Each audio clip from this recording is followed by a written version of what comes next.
Hello, everybody. Hello, John. Guess what today is? It's Buddy Buddy time. And I think the beginning of that intro got cut off because it just started ticking down. this this whole beginning and ending stream is a little vague. It's nowhere near like when you press the button. But hey, John, without doing the sales pitch, without asking for the pay piggies, and your best YouTuber circa 2010 voice, please pitch the show. Give us an intro. Thank you very much for joining the show today, guys. I hope we can give you just one hell of a good time. And if you like the show, press that like button. And as Chris Lestrange says, what up, peepholes? I read that as pee holes, and I was my first thought was I've never been called a pee hole. There's always a first for anything. I've been called.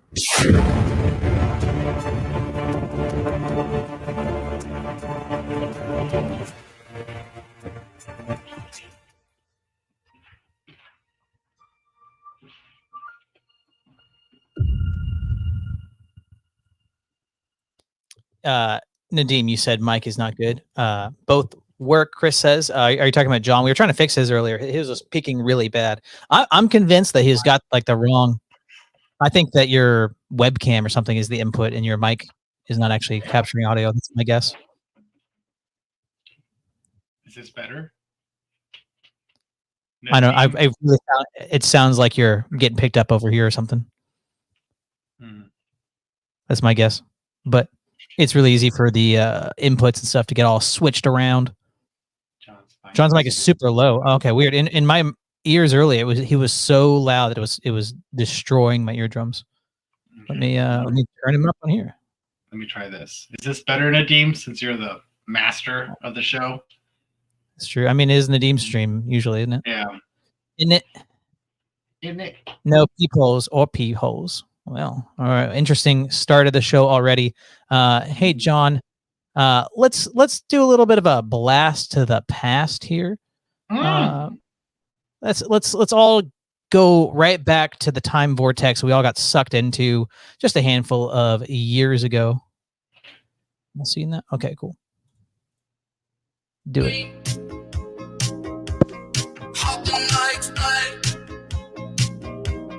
Talking to myself, will I see again? We are always running for the thrill of it, always pushing up the hill, searching for the thrill of it. All along, we are calling out and out again, never looking down, walking up. This was me walking around. That was a porcelain doll, and I was just like giggled to myself because it had like nose and mouth slits. But that it would get real steamy. It'd get real steamy. You're one of those guys who just like had to have every kind of mask that you can get. No, I just wore this one. Well, I'd walk in the store without one, obviously, and people would hand me one. People would like workers would walk up and be like, "You got to wear a mask," and hand it to me, and I'd do stuff like this. Or I'd put it on and then rip a hole in the middle and just like, yeah. Anyways, what was your? Oh God, get away! What was your experience with all the with that? I'm glad that that's gone. I wore a mask. I wore a mask probably about 4 times out of the whole schmandemic. Yeah, I just refused. They were like, "Wear one." No. You have to. No. That's the one over my eyes. Yeah, that was. Yeah, I remember one time I went to Whole Foods for some reason with my wife, and she got really embarrassed because this one guy. Of course. It was like we were going to like a friend's house, something like that. We were going to pick up a side for dinner or something like that, and this one dude, this one worker there, he gave me like 5 different masks. I kept doing silly stuff with it. I ended up like one on each ear and in my forehead. And I wasn't very nice to him. I had to repent for some of my behavior during all of that because I was very angsty. It was in a very very liberal area where everything was just top down. I remember the first time I saw somebody wearing like 4 masks at once, just unironically, like, more layers will keep the disease away. And I'm like, like I was like convinced that like the entire nation was just gonna go under in before my eyes, just seeing all the ridiculous stuff in front of me. Yeah, like that doesn't happen. I'm sorry. Yeah, Dustin has the same assessment. It sounds like some mic on your computer is picking up your sound, not the mic in front of you, because when you move around it, it doesn't sound different. That's my guess. We'll figure it out. We'll figure it out. And any other reminiscing you want to do about the coof in the 2020s? Yeah, like this was like the first time like I ever kind of like took anything that the Tates had to give out to actually like take. I never heard of them until like 2023 probably. Yeah, but they're just like, if you're gonna wear a mask, like make it as hard as possible to wear the mask. Like make them make you wear the mask. And I was like, yeah. Sounds legit. But yeah, that's about it. And then like, yeah, I never wore a mask, never did anything like that. I was never more ungovernable than that there. I was just like, I'm not doing this. Like I remember make me do it, but no, I'm not gonna do it. I remember it was 2021. I was at a friend's house. It was a birthday party. We were all swimming in the pool, and everybody, all the 20-somethings, were like, "I'm so thankful that that's over, and we don't have to wear the mask anymore. We can all hang out again." And I'm sitting like, I'm in the pool, like, you guys are all fools. It's coming back come fall, dude. Omicron. Y'all heard of that? And I was right. I was right. It was probably a pretty easy prediction to get correct. I mean, I thought it was going to be like, are we ever going to go back? And everything's kind of fizzled until here we are.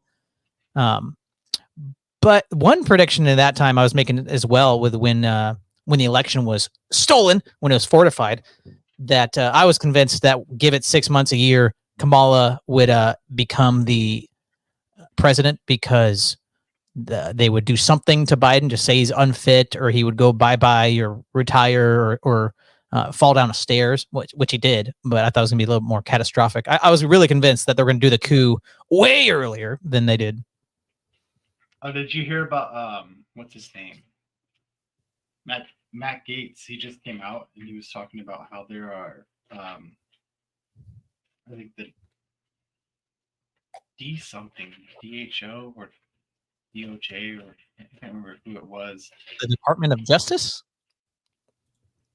Maybe, but there's apparently 5 different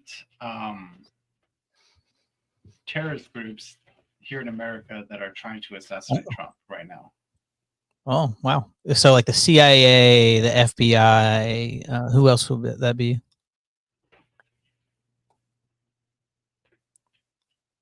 I can't remember. Well, anyways, do you want to get to you want to do another silly thing, or do you want to go into the meat of what you want to talk about today? We can do one more silly thing, and then we can get into another silly thing. I'm trying to figure out how to turn off my camera microphone. Here's a quick little silly thing. Speaking of Camel Face Harris, this is an important broadcast. Oh my God, Melanie Mack. If you're a man and you vote for a woman to be president, you're a faggot. The only exposure I have to that lady, I don't know anything about her, but that was she's pretty good. She's good. I like her. Yeah. She's cute. She's hot. And but what was at the beginning? But she's just annoying. She's annoying. Just like if I ever date her, she'd be like, "Oh my God, what?" Like, I like when she calls people faggots, but other than that, like, stop talking. Yeah, it's just like, stop it. And she's like, there's a lot of videos, because I followed her for as long as John sounds like there's nothing to fix. Well, you sound like there's nothing to. It's got to be as simple as like going to your settings and then changing your input. That is my guess, but it's what it is. It'll be tonight. I'll fix it. Okay. Yeah, we're just gonna mess everybody's ears up. It's all right. It's all right. Everybody can. But yeah, she used to eat like What, sticks of carnivore or butter. something? No, sticks Oh. of butter. Yeah. I For mean, some reason, she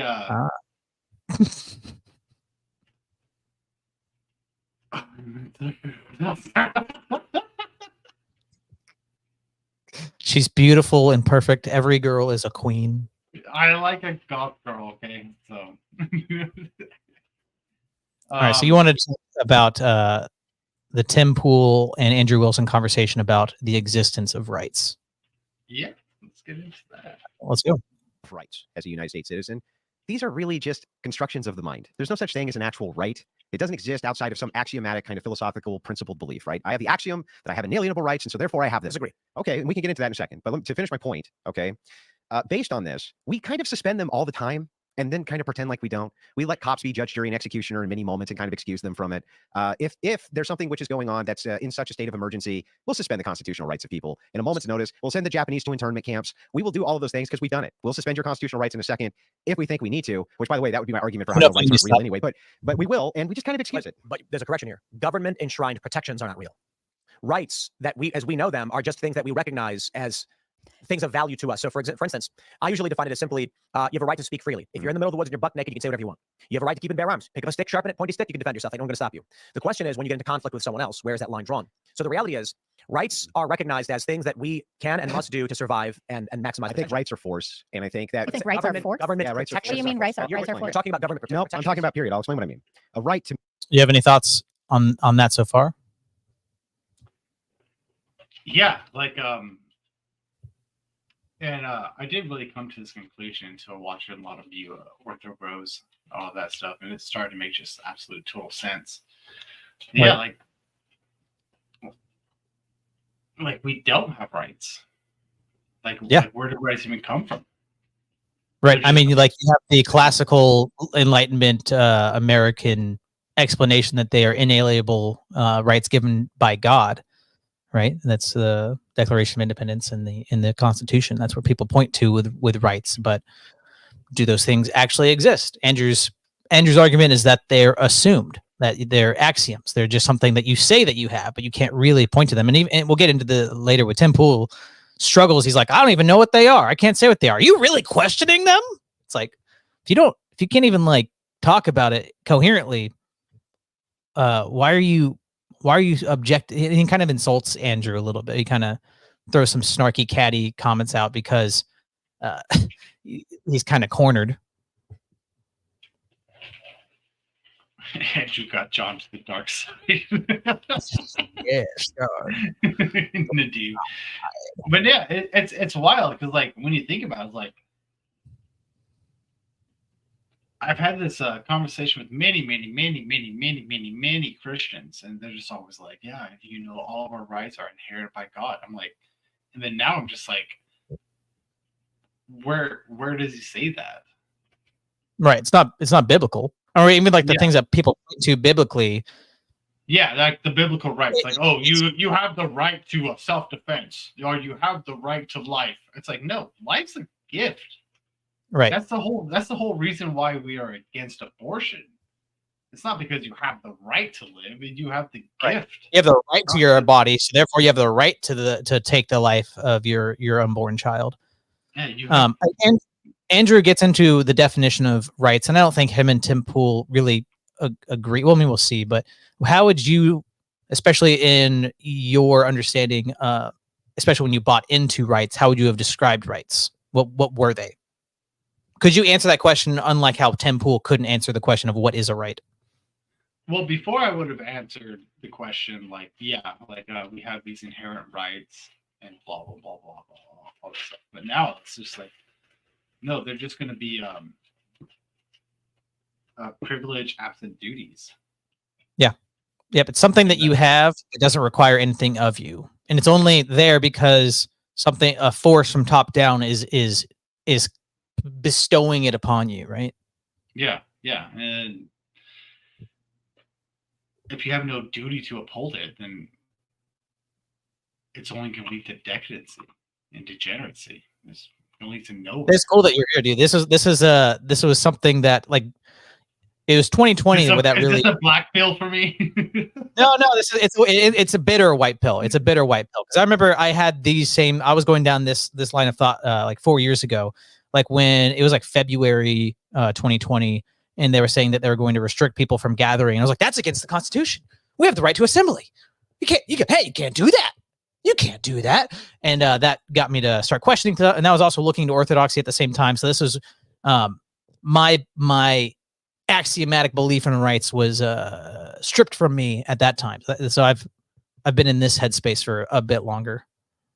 Yeah, and like another thing also was like, I mean, we'll get into this about like the whole free speech thing. I guess you can say I am still a free speech absolutist. I do think we are able to express ourselves, say whatever the fuck we want. But I think we can do whatever we want, but we'll say whatever we want and express ourselves. But at the same time, like, yeah, somebody does have the ability to knock you in your mouth and just be like, nope. Right. And it was funny too. It's like I fought for that for so long, but I actually have done the exact same thing. There's been plenty of times where people have just like said stuff. I'm just like, okay, you're cold right now. So. Well, I mean, like you have like the Ben Shapiro libertarian type that's like, I don't agree with your right to sterilize your children, but I would die to defend it. I don't like that you're a communist, but I would die for you to spread your communist propaganda. And it's like, yeah. I heard this Orthodox guy say this like 2 years ago, and he was quoting Ben Shapiro. He was like, "You would die to defend their right for them to spread communist propaganda. All right, then die. Go ahead. You're gonna have just to go. Do that. You're gonna have to do that. They're gonna kill you eventually because you're letting them. They're letting them take power. So just go die. Just go die. But yeah, it's funny. It's just, oh my gosh. Well, like, yeah, I mean, I used to be like free speech absolutist, and you have you're like, well, if you yell fire in a theater and there's not a fire, then of course that shouldn't be protected. That's not free speech. Yeah, that's and I would say like, action. I would still, there's a lot of like quick emotional objections when you say like something bombastic, like rights don't exist. Like, so like you want to get thrown in prison for the things you say, right? Or jokes. It's like, well, just because the right to freedom of speech doesn't actually exist, we still say stuff. We still like, just because the right to life is a fairy tale doesn't mean that we still have life. But it's this abstraction that people are putting on top of it. It's system building. Yeah, and I was talking to my older brother, and he's a trad Catholic. He fell away from our religion. He fell away from Catholicism. Oh no! And became a trad Catholic. Yeah. Yeah. He kissed the boot. He did. No, he kissed the ring. That's true. Yeah. The boot. Now the boot's on. But yeah, he's like super just like, oh, we have all these inalienable rights. We have all this. We have that. I'm like, no, you don't. Yeah, you just don't. My argument is that either rights do not exist and we have no rights, or everything is a right. I don't think that you can coherently argue that some things are rights and some things aren't rights. Either there's no rights, or you have the right to freedom of speech and you have the right to troons yourself and your kids. You have the right to kill your children. You have the right to be a unicorn, and you have the right to whatever. You have the right to steal. You have the right to kill. Like you can't. I don't see how you can say that certain things aren't rights if you're going to buy into rights, because you have people say like, oh, healthcare is a right. Oh, well, that's not a right. Well, if it's based on the same axiomatic, just we're assuming rights, they're just assuming different ones than you. You can't really justify one or the other. So it's if there's going to be any rights, you just have to assume any of them. I don't really know how you can argue against it. Yeah, and what they like to go to is they're like, a right would be something that is I'm a dummy, guys. I can't. just like give something good to mankind. And it's like, well, I think lopping my pickle off and putting it in plastic boobies is good for mankind. Like, oh, well, right. no, you can't do that. Well, yeah. I think I can do that. And I can go to your library and read Dr. Seuss to your kids. Because that's good while for my wearing life. demon makeup. I think what when people talk about rights, it really it comes down to like capabilities. They're talking about capabilities. Like Tim Pool gets everything that Tim Pool says. You have the capability for X, therefore you have the right to X. But the right is the abstraction that you're putting on top of the capability. Yeah. We can keep going here. To me, is an entitlement absent duty. That's a right. Okay, you're entitled to it, but you have no duty. What does that mean? It means that you have it. So, like, okay, entitlement to speak. Yeah. So, if you have a right to own a gun, to speak. No, hang on. Let me finish. If you have a right to own a gun, do you have a duty to own a gun? What do you have a duty to speak? No, you don't have a duty to speak. If you have a right to vote, do you have a duty to vote? So right, so it'd be an entitlement. That's your argument. It's an entitlement, but absent a duty. But you can speak. Yeah, you can. And so you can't. The question somebody stops you with force. So you're talking about government restrictions are made up by us as a people. Just people can adhere to your rights without any form of government. If you're walking down the street and you speak, and a guy turns around and smacks you in the mouth and breaks your jaw, right? He has now used force against whatever this right you think you have to speak. You have no right to do shit except whatever you can enforce. Right. Your mechanism is force, and the mechanism against you is force. And so all rights are force. You're talking about government protections, not rights. No, I'm talking about rights. What is a right? So it is an intrinsic moral function. Well, okay, or intrinsic meaning what? It means, again, I'll try to explain. If you're born and you live in the middle of the woods, there are things you can do. You can hunt for food, you can defend yourself, you can speak freely. Now, what we've done in the United States Unless you're born blind and you can't talk, right? Then where does your right to speak come from? You lack the ability to speak, right? But you still have the means by which you are allowed to do it. Yeah, but what makes it an intrinsic right to be able to do? Like, where does this idea come from other than you axiomatically kind of just say, you say because I can do something, I have the right to do something? It's part of a evolutionary biological structure that resulted in the survival of humanity. So if I like grab a spear and I can stab somebody with it, I have a right to? No, that's attacking somebody. That's what I'm saying. That if you since rights are just the capability to enact force, if you can enact that force, then you would also just be able to abstract on top of it the right. I have a spear, I can stab you, therefore I have the right to stab you. No, yeah, I would agree with the same thing. Yeah, that's all we have to do. If I have the capability of doing something, then like, why can't I do it? Why can't I have the right?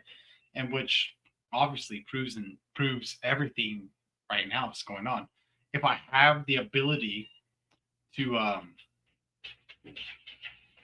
switch my gender or do whatever, then why can't it be a right?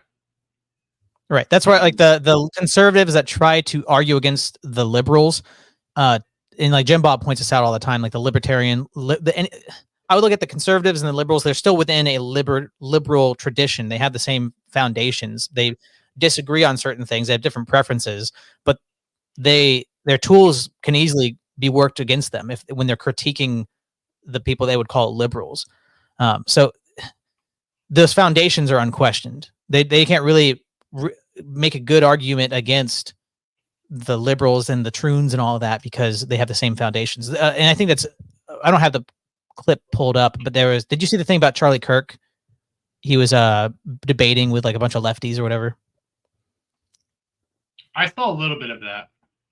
I saw one clip where this homosexual man was talking to him, and he was trying to defend the troon stuff, and Charlie Kirk was just like floundering because he was trying to do all this Enlightenment liberal rights stuff, and he was just getting twisted up in his words, and the guy was showing his contradictions, and that's where I think that if you're going to accept it, you're going to have a hard time negating the things that would be contained within that liberal paradigm.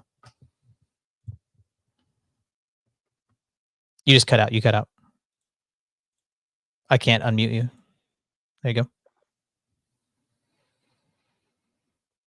I still cannot hear you. What have you done? Well, I guess it was a good show, everybody. Are we back? Are we back?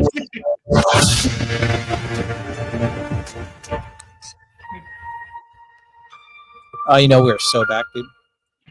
That's violating. But other than an axiom of you shouldn't do that because I just don't feel like you should, what makes it intrinsic that I don't do that? That you don't go and kill another person? Yeah.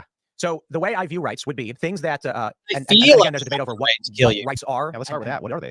No. So there, it's honestly difficult to define, but it is certain moral structures or. I would say axioms. Would you agree with that? Just an axiom. So like certain moral structures. It's just. It's only these certain ones that actually. People usually don't keep asking me questions after I say something with confidence. Let's filibuster. You have inalienable rights from God according to the Constitution. This is an axiomatic principle. It means this is our like philosophical starting point, is that we have these. I would put it as things that were required or greatly beneficial to the survival of an individual that we greatly benefit. I agree. We benefit. I just don't know. Yeah. Well, okay. With that, now it's just he's tying it to survival. Well, hey John, if you are my neighbor and you have all the stuff, and I got fired from my job and I don't have any food, I now have the right, because it's for my survival, to come and steal your stuff, dude. I have the right to socialism. Come try. Yeah, don't try that on me, brother. Yeah, don't tread on me, buddy. Hey, buddy, don't tread on me. Have you read The Great Divorce? No, but I've heard of it. It's C.S. Lewis. Many Orthodox people say that The Great Divorce is probably the best conception of hell that Protestantism has produced, and that like it aligns with the Orthodox view a lot. But he has a segment. Always our fault. Well, I'm saying like, yeah, whatever. He has many like tableaus of people who are kind of in this purgatory-ish state, and they're the angels essentially are trying to like have them come into salvation. And it keeps showing the different things that people are putting up as idols to keep them that are keeping them from God, because they're putting them above God. And there's this one guy who like worked all his life, and he's saying like, I'm fine with all the heaven stuff, but like as long as I have my rights, I just need to, as long as I can go home and sit in front of the telly, I need to have my rights and I need to have my comfort. And it's just this conception of rights and him getting what he's deserved is keeping him from heaven, keeping him from God. I am actually lending that book out right now. I can't go and grab it, pull up that section. And the first time I ever kind of heard about this, like kind of like ideology about rights, was like when I went I did this whole deep dive, like probably about ayahuasca trip in 2 years. What? I went to like 2 years, probably like deep into Stoicism. And it was like, well, technically you don't have any rights. All of this, blah. I'm just like, no, I do have rights. I read all of the like Marcus Aurelius, Zeno, Seneca. I can't remember all the other guys, but yeah, all of them. And they would say the exact same thing. Then I was like, oh shit, this is biblical. Yeah. Well, like I've heard people say like, it says thou shalt not steal, therefore we have the right to property. But that doesn't necessarily I've heard that, yeah. That just means you have the duty to not steal. That doesn't mean you have the right to property. I mean, I do believe that people can have property, but again, it's just this abstraction of now you're building a system of rights and privileges, which I don't think can really be justified. And I think I was listening to go on. Oh, I was listening to this guy, Tristan something. Tristan Haggard? I can't remember his last name. He's one of you. Is he bald? Is he bald with a beard? Yeah, bald with a beard. Does he always say, "What's up, bigots"? Yeah. Mm-hmm. That's him, yeah. And he was talking about like how a lot of people try to say like Christianity is communism because of what you just said. It's like, no, right, not at all. Just like, I just got into him. I'm just listening. He's funny. He's cool. Yeah, he's pretty cool guy. Yeah, people like we. I don't know if you saw some of the show yesterday. We were looking at a Universalist dude, And like, there's so many people that, to me, it's I want to say it's like mockery or subversion or something like that. I don't know what the need to feel like you have to tack on Christianity to the thing that's your actual religion. Like, people who are communists, it's like that's their religion. Yeah. Like, and it's incompatible with Christianity, but they want to be a communist Christian. They want, like, universalism, incompatible with Christianity, but they want to be a Christian universalist. So they the thing that they actually hold is like the highest doctrine, the most important critical tenet of their faith. They put that above the other things in Christianity, and they try to get it to mesh. That they have their starting like Ordo Theologiae. I'm a communist, I'm a universalist, and let's try to get the system to fall in line with that. And I'm always just like, why not just be a universalist? Why not just be a communist? Like, why do you have to tack on the Christianity thing? Is that to try to like get Christians to find it palatable? I don't know. I think maybe it's like, because like when I was going to like down kind of a liberal path, I never like renounced Christ, but my boundaries got all squishy and weird. So maybe something like that, if I give them the benefit of the doubt, maybe there is just cognitive dissonance they're not dealing with. Or like you're born with them or something like this, other than we just kind of agree to it. So I think the restrictions we kind of agree to. And some people might view some things as rights and other things not as rights. Like the left thinks healthcare is a human right, which makes literally no sense. No sense. Those are magic. But in terms of your ability to speak, you can walk around, you can speak. To defend yourself, you can make a mistake, you can defend It just yourself. goes back to the same argument. I can grab a spear and murder somebody. I can do that. Why don't I have a right to do that? Because you are now causing harm to another person, which is a detriment. But why is that valuable? Why is other people valuable? Yeah, well, why would that be an intrinsic value? So like, one would result in the end of humanity, and one results in the expansion of humanity.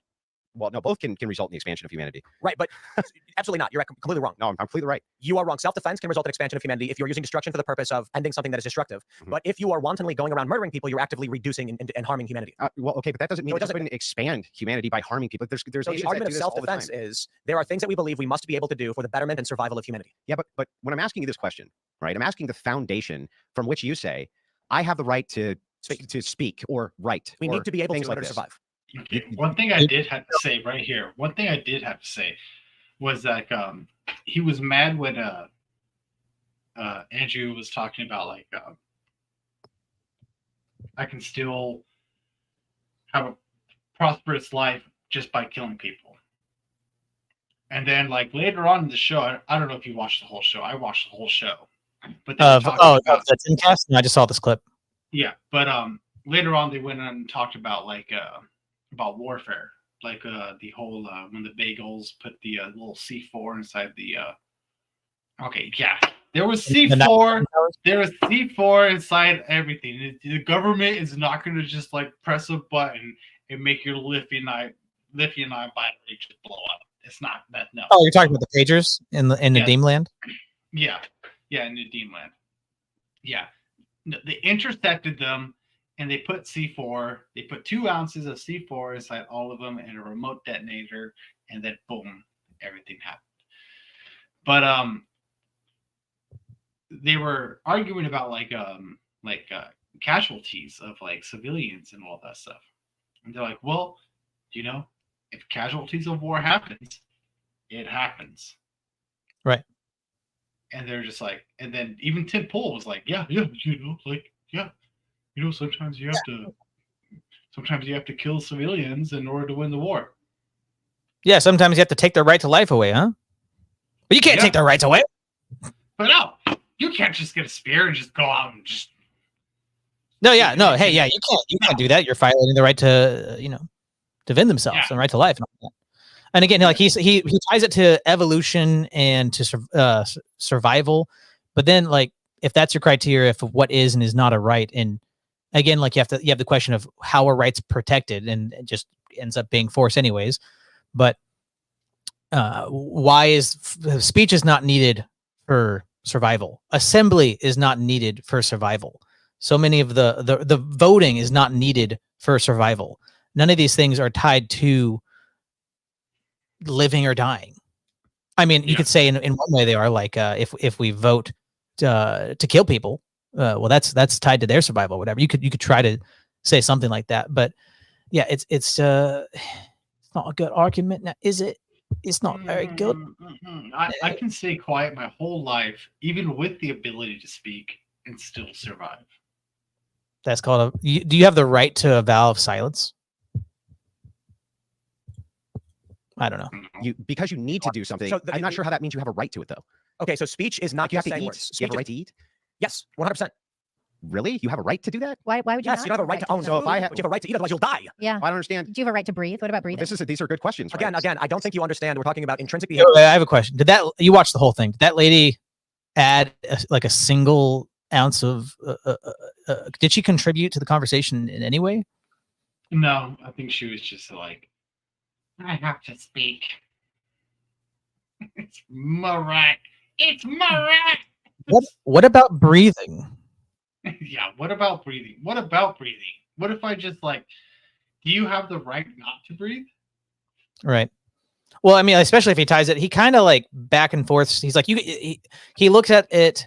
We'll see it. He looks at it as you can justify it with evolution, or you can justify it with divine command, and these are the same. Whether the complexity of life and our abilities or capabilities are because God designed it all or evolution designed it all, they're both equal. And I would say no. And that's Tim Pool asks him in this clip, don't you believe that God gave you life and all that? And he's like, yeah, of course. But if it's evolution, well, now you're in a determinist system where how can we have rights and the punishment for violating rights and all that if there's no free will, if we're not actually active agents, subjects participating in things, we would just be at the whim of the natural laws of evolution. Yeah. I know Anson's going to clap back and because he's an evolutionist that affirms free will. I don't know how that squares, but I mean it does. Behaviors that are required for survival versus the government and humans deciding what we should have. I don't think we're speaking past each other. I'm asking what makes them intrinsic. When you say I have a right to eat, okay? If you don't, you'll die. If you have if that guy has all the food over there, you no longer have a right to eat. We're not talking about your right to steal from others. If you no longer have a right. I want to go to a barbecue restaurant and just start eating and be like, I have the right to eat. I don't have the right to pay. I'm hungry. Barbecue's good. A lot of your kind of people do that. Black people steal? Yeah. Is that right? Oh wow. Yeah, they just go to places and just be like, and if I'm hungry. Oh, that sounded like someone with Down syndrome. I'm not gonna lie, or Sloth from Goonies or something. If you're standing in the woods by yourself, eat that mushroom. Okay, got it. You can eat the mushroom. I don't like mushrooms. But what makes it a right to eat that mushroom? And what makes it not a right for guys standing next to the mushroom to say, I have a gun and I don't want you to eat that mushroom? You're now once again talking about laws and restrictions. Yeah, okay, but my whole theory is that rights themselves are force, and that's all they ever are. It's just your ability to use force to do thing you want to do. I think you call that a right. I call rights things that are essential to the survival of humanity. Do they have a right to your heart beating, your blood flowing, and to blink and to? Yes. Okay, so if you now you misunderstand because once again you're talking about government again. How is this government? It doesn't need to be government. I don't really understand this. Him parsing out rights, which is just good things for us for survival, and then government protections. I don't understand how he's making that distinction. Do you? No, I don't. I really don't. It's just because he even says that the government protection of the rights essentially doesn't actually exist. That's the construct that doesn't really exist. You're talking about that. I agree that's wrong. But anytime he's going to be saying you ought not violate rights. They have a right to life. You can't steal from them. He's going to have to invoke the government protecting the rights. Yeah, and that's still something like it's squirrely. I showed this video to my brother, my younger brother. I have 3 brothers. Well, 2 brothers. I have 3 brothers. Oh my gosh. And the older one is a He's what? He's a trad Catholic. Oh, okay. I thought you said trans. Oh no. I didn't realize we had that much in common. He would make it ugly. Yeah, tell me about it, dude. Tell me about it, man. But my younger brother, when I showed this video to him, he was just, is his name Elijah? No, it's Jared. Oh shit.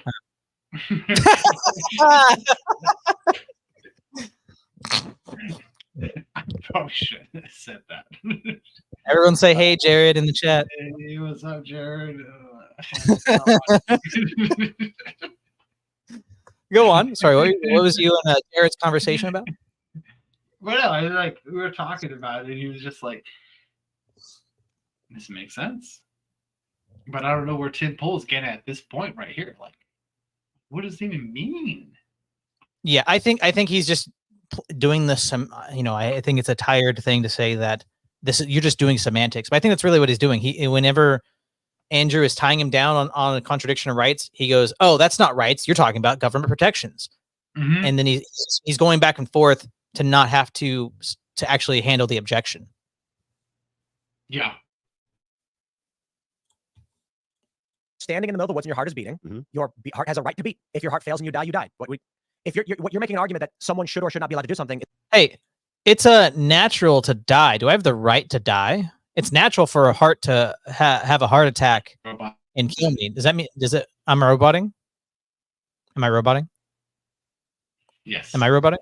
Okay. Well, I think I'm back maybe. It's natural for me to die. It's natural for my heart to have a heart attack and kill me. Does that mean my right has my heart has the right to have a heart attack? Do I have the right to die? Do I have the right to be schizophrenic? Do I have the right to lie? I can. Well, I don't know. Does a dog have its right? Oh, I'm roboting? No! What? It was me all along. Yeah. Hold on. I gotta go TT. I'm sorry, guys. Oh, okay. Well, I guess way too much water. The show's over. Everybody go home. Oh, well, I do as I'm told.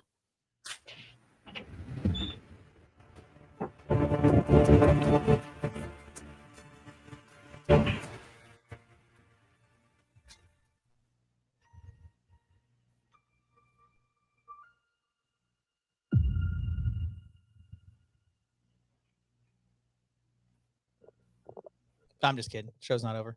Just hanging out now, I guess.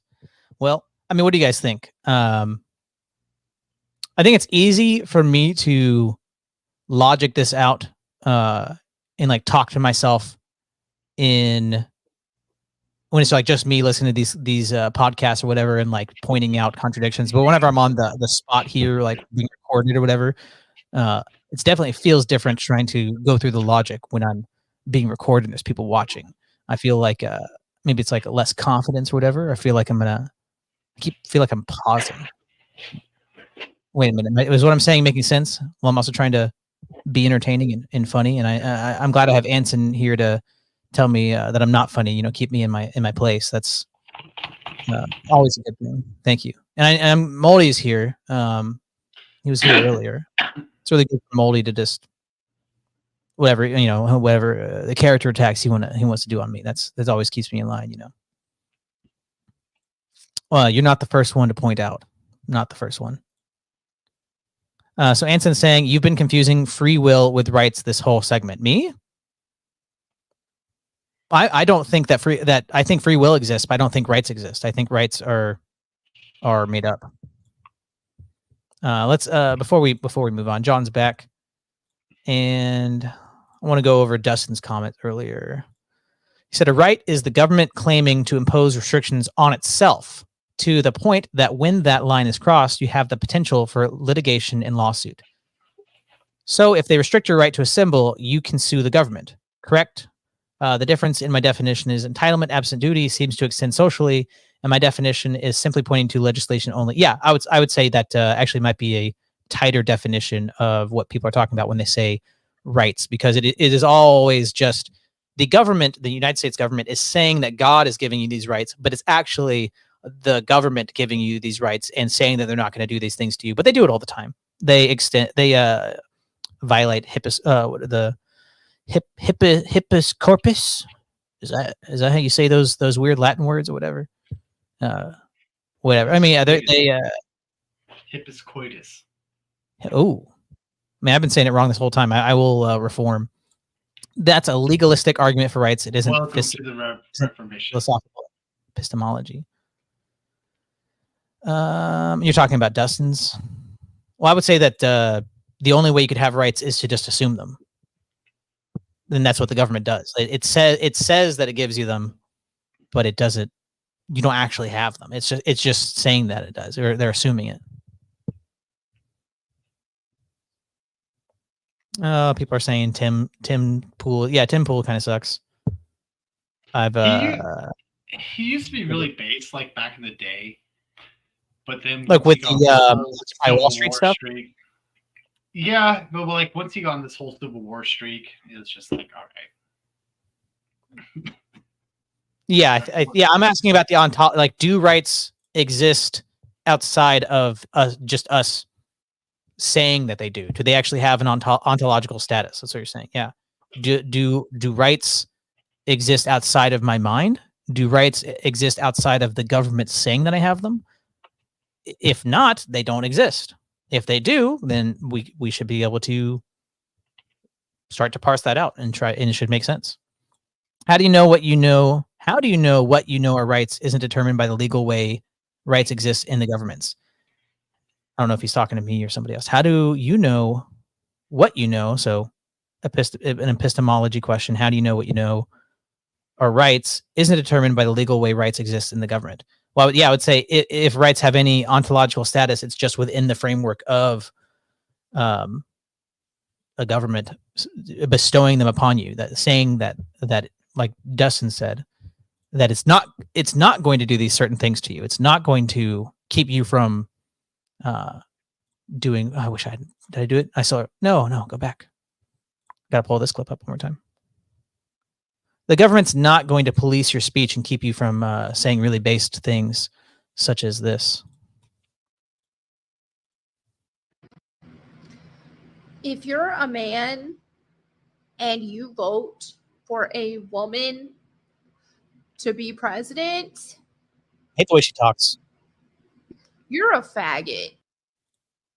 No, it's quite attractive. If I wasn't with my girlfriend, that would be the first person I would go to. Do what? I said if I wasn't with my girlfriend, that would be the next person. Oh, okay. Well, you backed that up. When I pulled her up, you're like, ugh. Now you're like, well, I mean, she's on the list. Yeah, she's but I can deal with the I can just be like, oh, go eat butter. I mean, butter's good for you. Protections of rights is because we determine certain things are required for the reasonable survival and expansion of humanity. Yeah, I agree. We agree to those things, and we act as though they're rights. And the Bill of Rights, but I don't think rights themselves exist. The Bill of Rights is a recognition of certain things that we do for the betterment of survival that must be protected from government. Now, if you want to argue the amendments in the Bill of Rights are nonsensical, fine. If you have a moral argument or a philosophical argument about what is required or intrinsic to survive humanity, by all means have that argument. But rights do exist. It just means some you might not agree with and some you might think aren't. Those are philosophical debates. Yeah, but when you say exist, right? Do you mean outside of your brain they exist, or do they only exist as a construction of your mind where you say, I have a right to do X? If we observe creatures in the wild, we will see them required to do things to survive. Yeah, okay, so if you do the creatures have rights? Does the dog have a right to rub its ass on my carpet? That's why I don't have dogs. All dogs go to heaven. Habeas corpus. Yeah, they lock people up in mental hospitals with no way to defend themselves. They have these ex parte papers anybody can fill out and judge will send. Yeah, I mean, there's tons of stuff like talking about like mental institutions and stuff like that. If you were labeled schizophrenic, and the way they labeled schizophrenic was if you had symptoms for it for more than like 3 days at a time. If you have it for like 2 days, then it's an episode and you're not a schizophrenic. But if you had it for an extended period of time, I believe it was 3 days, something like that, then you are labeled as schizophrenic and you will never be able to have that label removed, and you will not have the same rights in the medical system in the way it views you, because now you are a schizophrenic person that needs to be treated differently. Even if like you haven't had episodes in forever and you've been totally cured, you are a schizophrenic person. You don't have the same rights. Oh, wait, with those things, they will die. So if just what's up? Nadeem said, John, read my comment before my loss too. What? Is he my last? Okay. Ba-da-da-da-da. I think it's great that John found out the truth about rights, but he don't understand that it contradicts Calvinism. We'll get there. Yeah, we'll get there. Hey, Johnny Boy is coming along. This is a great development, I think, because the the rights is a really big idol for a lot of people, like especially like people who are raw America, like I was 5 years ago. It's totally axiomatic. It's unquestioned. If you even like I've talked to people and I say that I don't think rights exist, and immediately they start throwing out stuff like, oh, you want to be locked away for saying a joke on the internet? Oh, you think that people should be blah blah blah. It's always like these bombastic things where it's like, no, I don't think rights exist. Another thing, like, oh, you ought to violate rights. You ought to do that kind of thing. Like you ought to do the opposite. But no, it's really, I think human rights is just an enlightenment swap for the image of God and for the duties that have been bestowed upon us for the status we have in creation. And actually, that book that I've been going through, Age of Paradise by John Strickland. Yep. I just ordered the actual hard copy so that we can go through it. Cool. But I've already listened to it twice. So. Oh, gotcha. I haven't read it in probably 3 years or something like that. I can read it again. I don't know if there's anything I would be probably. Yeah, we can do that if we have time, or we can do it the next time, whatever. I can read through it again. Yeah. But we can get to your stuff whenever we want to. Gotcha. Like, let's finish out the Tim Pool stuff, maybe. Okay. Well, rights to those things. So the rights to you just mean things which are a requirement for your existence? And typically we define them as such because they transcend the basic obvious things like breathing and drinking water. Owning a gun isn't a requirement to your existence. No, defending yourself is. Yeah, but if a bear comes in the middle of the woods and you don't have the ability to defend yourself. But then like you have all the leftists being like, you don't need a machine gun. You don't need a chain gun. You don't need a drone to strike on your grandma when she's not giving you her cookies. You don't need that. The founding fathers weren't thinking about chain guns when they said that you have the right to arm yourself. Haven't you seen an AR-15? They can do the same amount of damage as a bunker buster can. AR-15s are now illegal in my state. You can't buy one now. No, it's a good thing you already got one. I don't. Or you don't have one. Yeah. I mean, I do. Damn. I do. You should have got one. I very much do. So when I have one later, it's because I had one before. And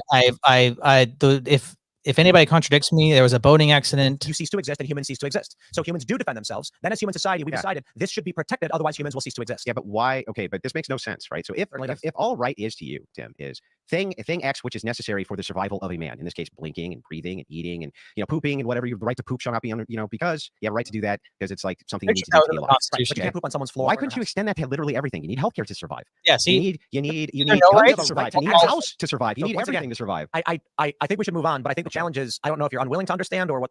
You have no right to take other things from other people. It's so insufferable, dude. I haven't answered any of your questions at all, really, and I've just been a little weasel. But do you just not understand? Is it? What are you doing here? Are you trying to be? Are you being to take their labor? You have no right to force a doctor to perform surgery on you, but you certainly have a right to ask him for it. Those are just assertions. Like you just assert these things as though they have a grounding epistemic foundation from which you can make the assertion. Based on where do you make the assertion that you're not allowed to do X other than because Tim Pool's preference is that you don't? I feel like he's trying to say. I'm literally saying you're talking about laws and social order right now, not human behaviors for survival. I think human behaviors are laws and social orders. I think that's this. You're saying the same thing. No, if a person was in the middle of the woods, they'd be foraging and looking for food. Yes. He says these things with such confidence. No, I was standing on a skateboard, And I like how he keeps referring to the woods as if all wood. If in Tim Pool's mind, I think he thinks if you're in the woods, there's no laws.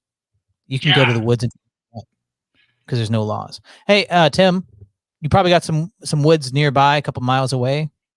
Go into the woods. See if you can do anything you want.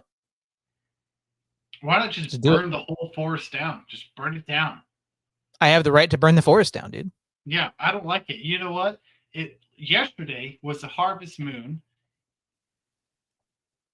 and I couldn't see it because of the trees, so I burnt the whole forest down just to take my girlfriend out, and we have a clear view. What, are you telling me I don't have the right to take my girlfriend out? Are you telling me I don't have the right to look at the moon? Of course I had to burn the forest down. Yeah, I mean, like,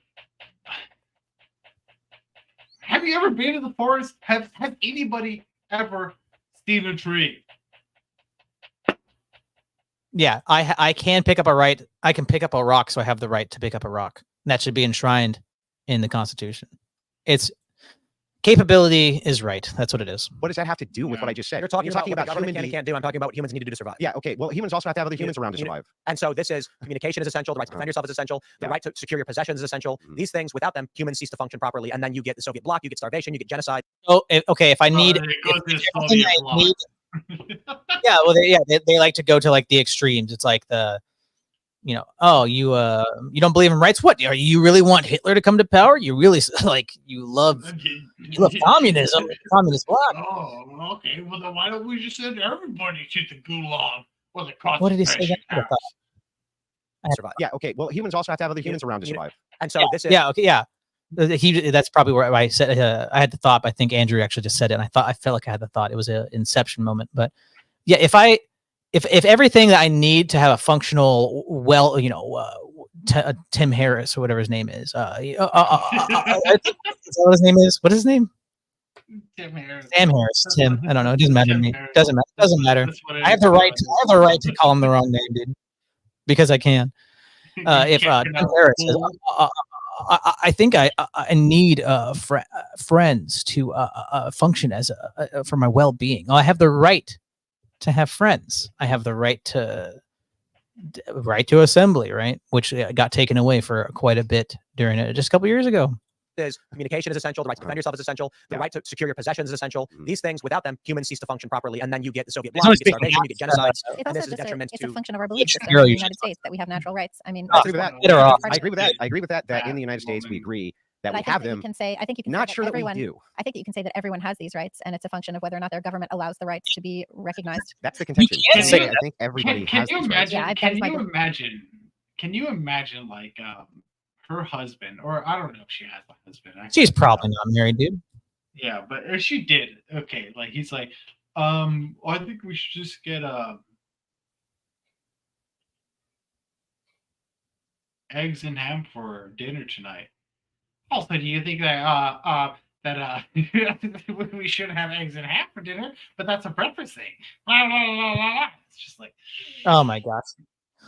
Wife, I have the right to come home and have and eggs for dinner every night. Every night. I don't want it for breakfast. I want it for dinner. Yeah. I have the right for you not to have a headache every time. Belief. Yeah, it's a belief. Yeah. Based on existence. I mean, based on just your preferences. So there's I don't think I think everyone has a right to breathe. And you do. In the big picture of what are the list of fundamental rights that exist to humans, cultures debate these things wildly, but there are a small handful which are true and correct. If inhibited, a person dies. Agreed. But what I'm saying, I guess my overarching point, and I could just kind of tie it off this, is that when I say rights or force, what I'm saying is the thing that you say is necessary, breathing, eating, these types of things. I think that those things, which you call rights, really are just force. You're saying I will use force in order to do this thing that I want to do to necessarily exist, and that another person can use force to stop those things from existing. And then you can use force to stop them. Right, and then you can use force, et cetera. But all we're really doing is just moving the goalpost of force around, right? So if this group says this group does not have the right to breathe, they do not have the right to eat, they do not have the right to do any of this shit, and they go and put a stop to it, what are we appealing to for why it is that you can't do that? And when war happens, Tim Pool grants that, right? Oh yeah, no, it's fine. There's going to be casualties. We're going to use our force to take away those rights. Yeah, and this is the thing that pisses me off so bad is because like he had this whole argument this whole time about rights.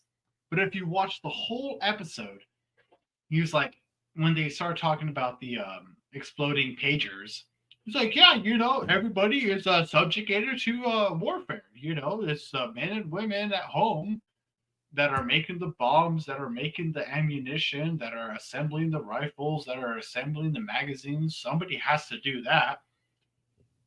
But when it comes to right, oh my God, blah, blah. Well, I mean that's like never waste a crisis, right? I mean, like anytime that there's a crisis, a war, something like that. Every time there's a pandemic, we can just violate these rights because of national security, because we wanted to. And everybody's like, well, yeah, that makes sense. Yeah. I don't have the right to assemble because of my phone, because everybody's phone says we should be afraid. Therefore, I don't have the right to see my friends and play volleyball. that. That group doesn't have the right to do Yeah, that. but that makes no sense. Like Why you're wouldn't they saying, have the right to do that? I feel like saying might makes right, which is well, what beyond that, I think you're making a postmodernist argument for why you should be allowed to do things that other people don't want you to do. I think you. Well, no, I think the opposite is true. I'm making. I would use a justification of God, and I would appeal to something which is unchanging and an unchanging standard for moral justifications for oughts. But what you're doing when you say a right and you're appealing to like the Constitution, that's postmodernist subjective standards of nonsense, right? It's just like we all decided that we have these rights, so we do. That's postmodernist subjective standards of nonsense, right? It's just like we all decided. Moral. Okay, maybe I have to slow it down. Did you hear what he said? No, that's moral something. Postmodernist subjective standards of nonsense, right? It's just like it's moral. We all decided. No, it's moral foundation. The Constitution that people just made up and then enacted and enforced. No, that's moral foundation. That's the thing that's unquestioned. That's everything's built upon. Yeah. Yeah. Yeah. Go back. That we have these rights, so we do. There's no justification for any of them. So you don't believe in intrinsic moral foundations? No, I do believe in intrinsic moral foundations and epistemic justifications and ontological justifications, which would come from God. I think you're doing deconstructivist reasoning. That's the move right there. When I tell my friend who's a raw conservative that rights don't exist, and then what did he say? Oh, so you don't believe in moral foundations? It's like, no, I think this one is made up. I think we're all just pretending that this one is real. I think this is an abstraction on top of what's actually happening. And it's just in people's minds, and they've accepted it and they're unquestioning. That's why when I question it, you freak out. Yeah. Yeah, because it's like, and like, even if you ask them, like, well, what is your foundation for morality? They're like, oh, well, we have a God-given right to life. Like, do you believe in God? No, he's an idiot. Right. Or when it's based off the Constitution, it's never explicitly the Christian God in any way. It's actually a lot of the founding fathers were deists, were Gnostic Freemason people. Like God was just a philosophical tool for grounding things. It wasn't actually part of their religion, really. It was just we say that these things come from God, so therefore we can act as if they exist. It was just the justification for it. Yeah, it's wild. It's so wild, and like I said, like yeah, it's like you ask these like hardcore like conservatives, where they do just as much degeneracy as the left, and you're like, oh, we have these rights. We have these rights. We can maybe move on for a second. So Dustin says, a good friend of mine lost his mind when I said monarchy is the best form of government. He said, dude, look around at all the progress we made, like since getting rid of a king. Look everything around, dude. Just look everything. Okay, you mean like this?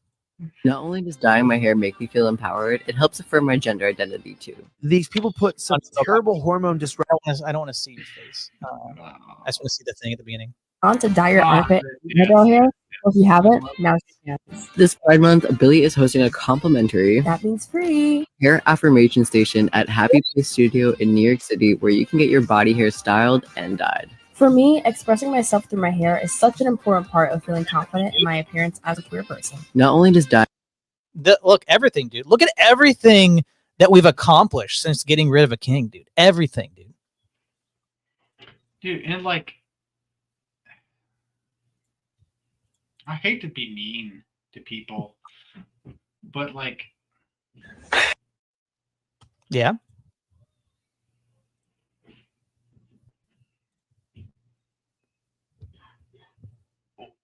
Man, this is painful for you to say. I'm speechless. Whoa, what? I need Come an on. Allah Akbar. I need an Allah Akbar from Jim. I don't have that.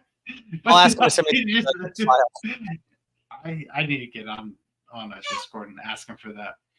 But I just like you mean like you're gonna make a whole video about just like, yeah, I just like to express myself because of my armpit hair and my eyebrow hair. Yep. Well, here's another conversation that I think is really connected to this. Because people have these Enlightenment philosophy, American ideas of rights and the Constitution, and then you have like human violation of rights. Really, that Americanism and the constitutional rights stuff is really just like a proto form of globalization. It's just a form of colonization. Oh, we need to go to the Middle East and give these people rights, the inalienable rights that all of us have. But it's really just their culture, their ideas, their philosophies that they are putting on top of these people as if it's just base reality. They have this fallacy of neutrality assumption that these rights that America has given us and says are just what everybody has. If it's just what everybody has and they don't have it over in this culture, they don't have the Enlightenment principles that we have. We got to go give it to them. And it's really like John Here's First Things Foundation. He's an Orthodox Christian that does like missionary work and stuff. He talks about this. Like he'll talk to other missionaries that are in the field that are secular or whatever. And they look down on all the people in the country that they're supposed to be doing work in because like, yeah, they're not enlightened with all this, all the rights. They don't realize that they have the right to freedom of speech and the right to healthcare. And it's really just like the white privilege stuff you talk about. It's like, that's kind of what it is, really. It's this people that feel superior to these other people that they're going to go and be the white savior and help. You don't have Starlink? Right. And it's the same people that are saying like, I'm so evil for my whiteness, but they're like, I have to go give it to everybody else.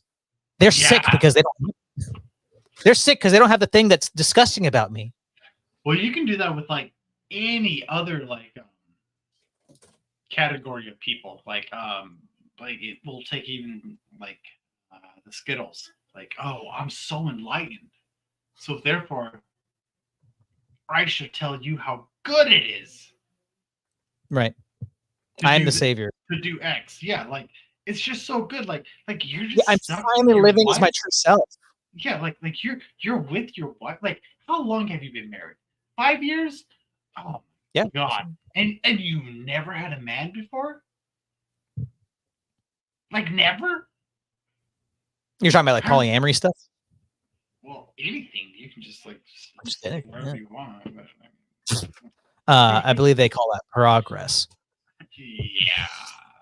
I would say rights really is just a soft bigotry. Yeah. Rights are just the soft bigotry of a low expectation because it's if we're doing Andrew's version of it, it's a privilege absent a duty. So we're not expecting you to live up and be a man. You can just sit on the couch, eat Cheetos, whatever. You have the right to do that. There's no expectations upon you. And Wes can't even answer. Why? What can't I answer? I don't know. What I miss? I don't know. Anyways, I don't know. Nadim's throwing shade or something. I don't know what he's talking about. Thank you for everybody who is here. Hit that like button. Oh yeah, do it. Yeah.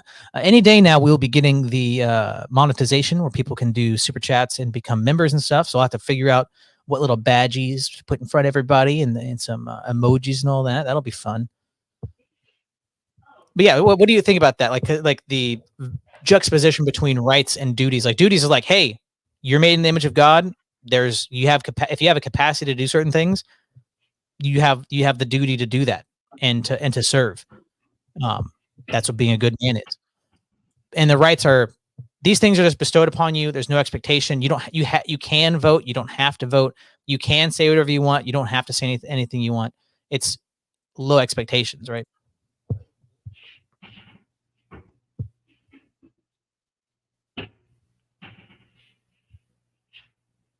Oh, you were asking me a question? Maybe everything you said there, I just went over my head. Are you asking me if I had a man before? What? If you had a what? A man? He's asking if you haven't had a man yet, and you didn't even understand the question. But yeah, I mean, I think if that's what John was doing, John looks confused. So Nadim, I think maybe you're the one that's confused. Have you had a man, Nadim? Yeah. Well, hey. I know I'm glad that we've had all this progress that, I mean, look at all this progress. So I got served today at the pharmacy, and I'm not saying men can't look like this because please go off, kings, but like, I'm not doing damage to masculinity. I think y'all are when you serve me, when you call me a man, right? Like, I'm not a man. Don't consider me for the pool of men.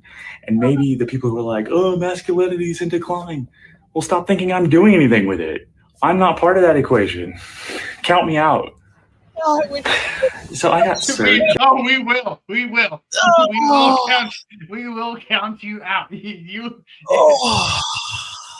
said you didn't do any damage. Then why do I feel this? Oh. I have the right to vomit, dude. Next episode, if we make $50 today, I will wear my girlfriend's dress tomorrow. Well, next episode, next Friday.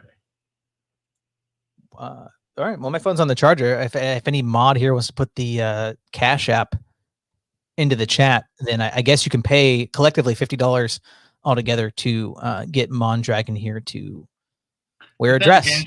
Then again, she won't let me because like I'm 230 pounds and she's like 87 pounds. Well, maybe you guys can like go shopping together or something. Yeah, we'll go shopping.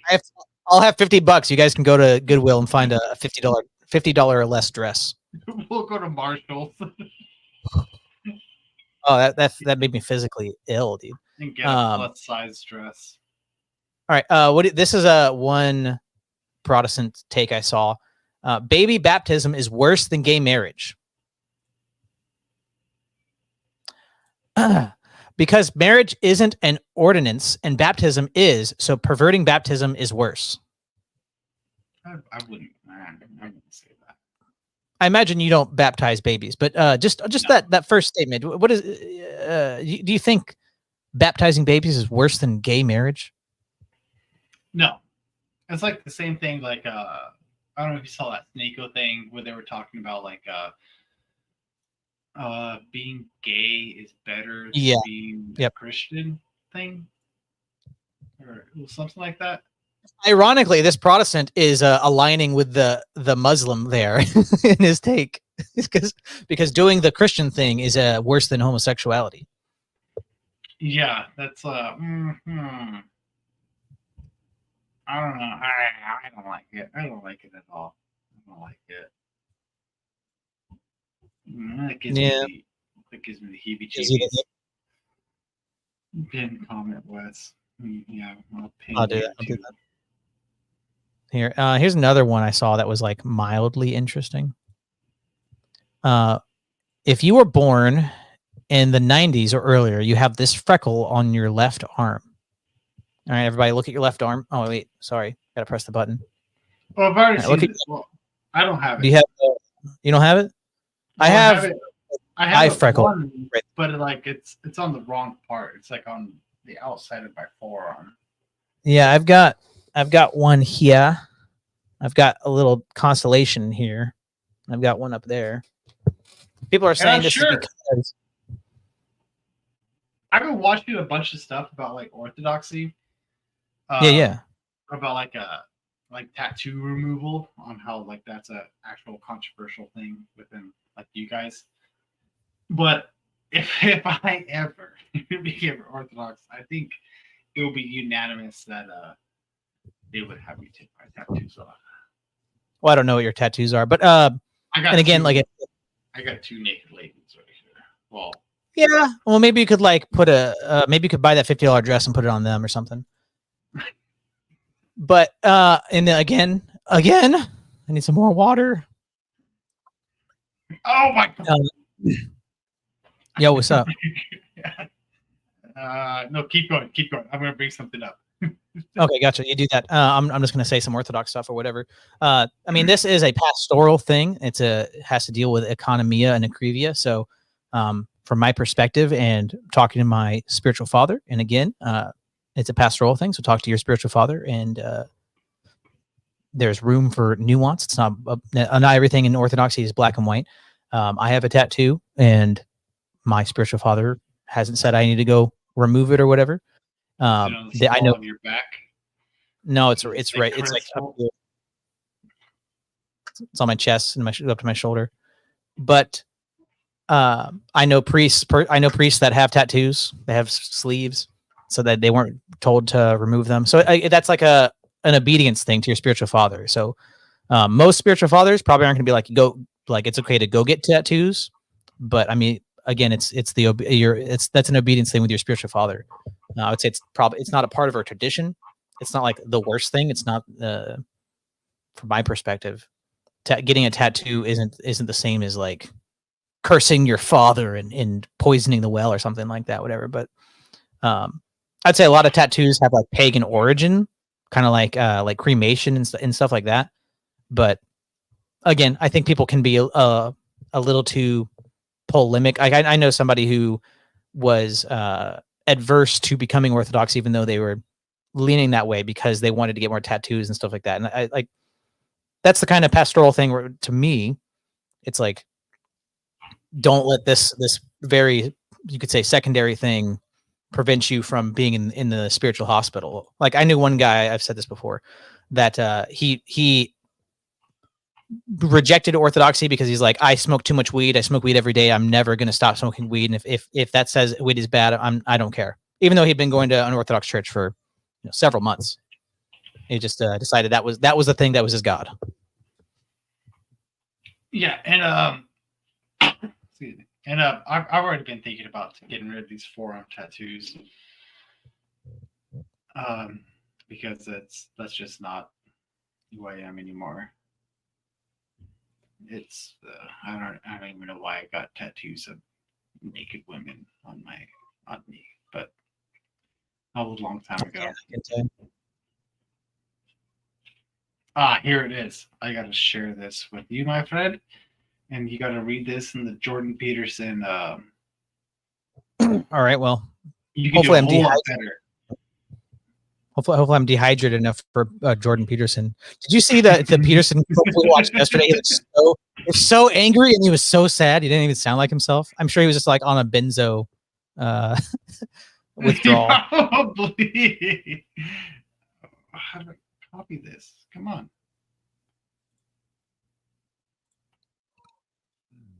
But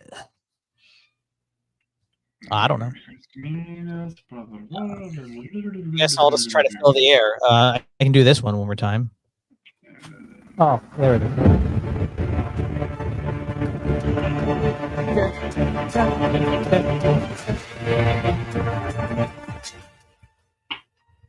This is just what I do now when we're waiting on John. Dead air.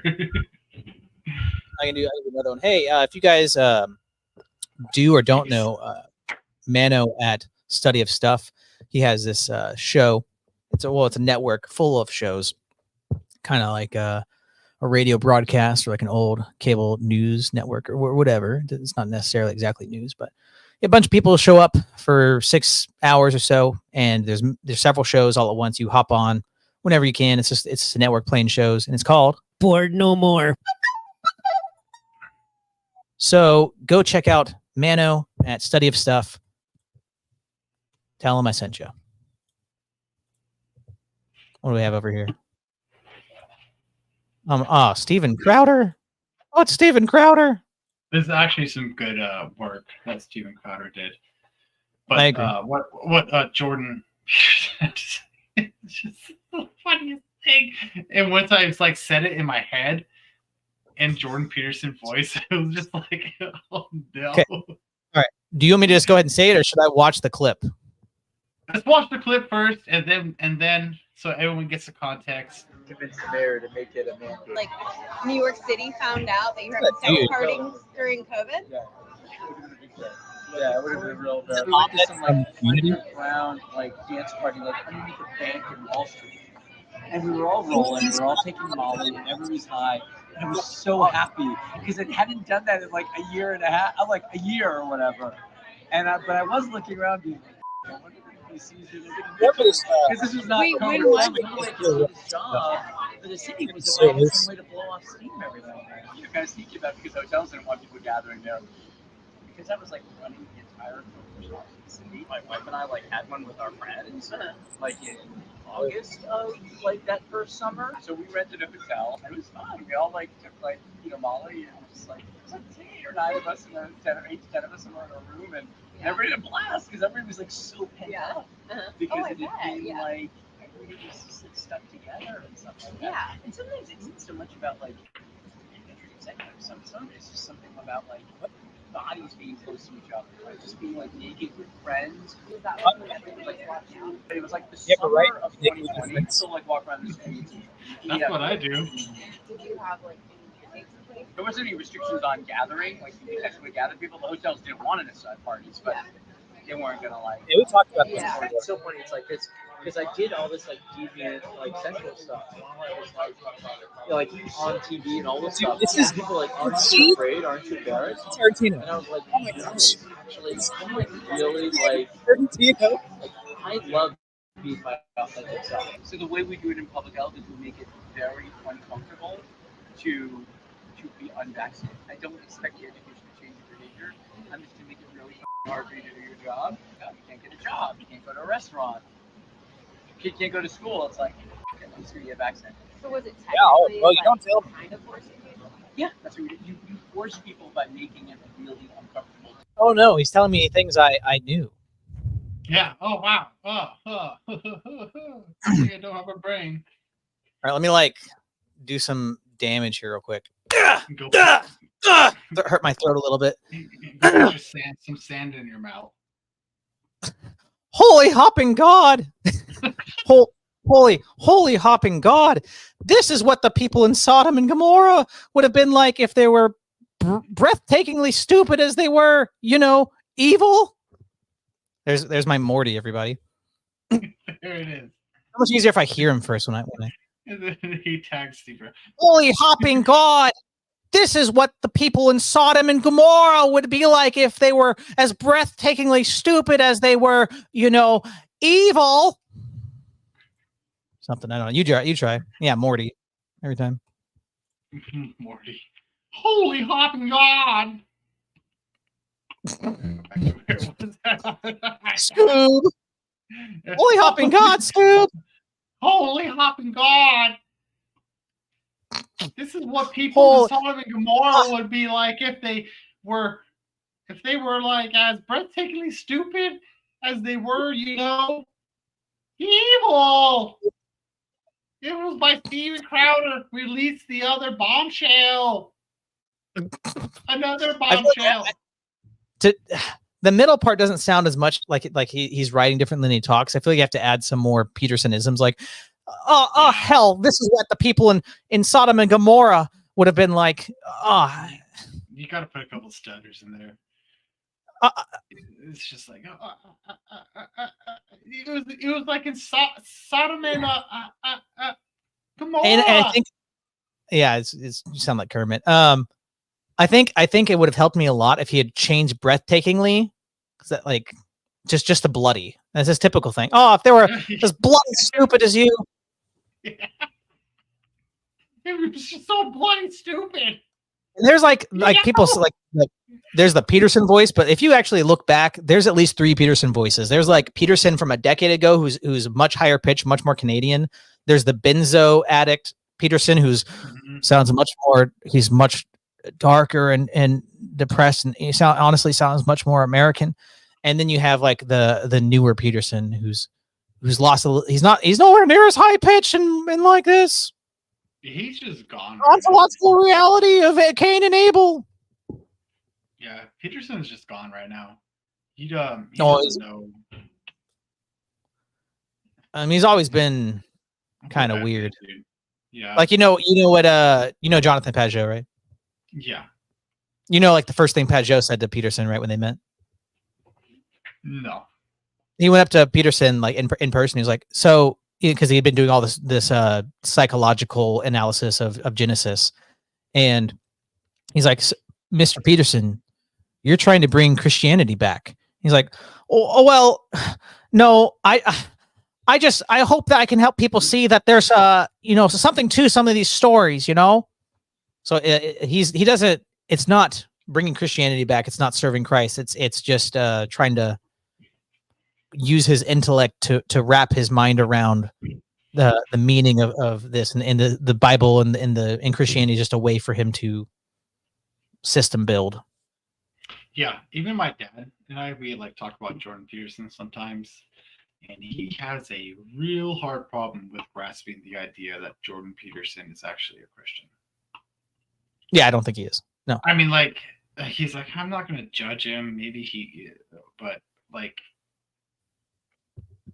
what you say is that not. Picture if we did that Nicene Creed, like, I act as if I believe in one God, the Father Almighty. I suppose it might be true that there's one Lord, Jesus Christ. It would be nice if I believed in one Holy Catholic and Apostolic Church. It probably makes sense that there's the Holy Spirit. Yeah, like, and like I saw something a while ago where somebody actually pressed Jordan Peterson on Christianity. Was it the cowboy dude? He's like, "It's your Lord and Savior. You don't need no pastor. You don't need no priest. It's just you and Bible in your cabin in the woods. But you have to declare your." Was that dude? No, it wasn't that. It was actually like a pretty prominent theologian. I can't remember who it was, but they were like pressing him on stuff, and he just wouldn't answer a fucking question. Question, and it's just like, typical. Dude, it's like, just answer it. Just answer it. He's like, well, if I had a peanut butter jelly sandwich and you had a turkey sandwich, and if we put it together, would we That's have just a turkey life. and peanut butter jelly sandwich? Or what would we have? Or would we have a lasagna? It's like, yeah. I feel like I've been able to articulate that before, but I'm trying to gather my words. So like what he does there is it's like hedging your bets or something like that. He's being vague enough to not lock into something. Yeah, I don't know. Sometimes I can articulate it right now. It's not coming to me. Yeah, it's like I don't know. Yeah, you're right. It's just kind of articulated.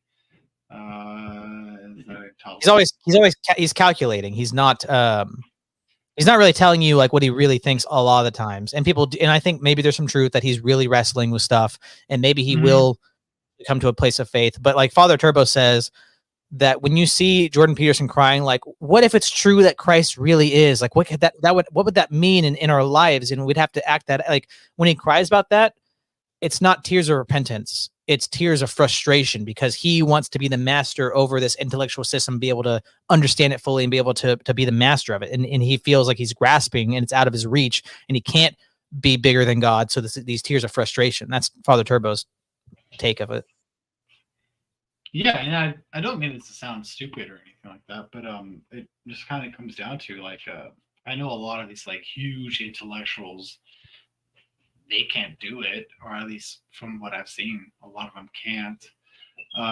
It's just let go of your pride, bro. Yeah. Like that's kind of like has to do with a lot of like Christianity. But yeah, like Christianity's the spiritual life is about repentance. It's about just let go. Deny yourself and pick up your cross. Repent. And I think a lot of these people that build up systems and a following and stuff like that, when they're in a specific ideology or whatever, like Peterson has done very well at building up an audience of both atheists and Christians, because the Christians are like, oh, will he, won't he in this season? And all the atheists are like, see, he's not really a Christian. He's talking about secularism and he's fighting against all the gay postmodern stuff I hate. So, but if he became Christian, then he'd lose, the half of his audience that's buyed into him, that are secularists, that are, conservative atheists. There's a lot of those people. Yeah. Yeah, it's wild.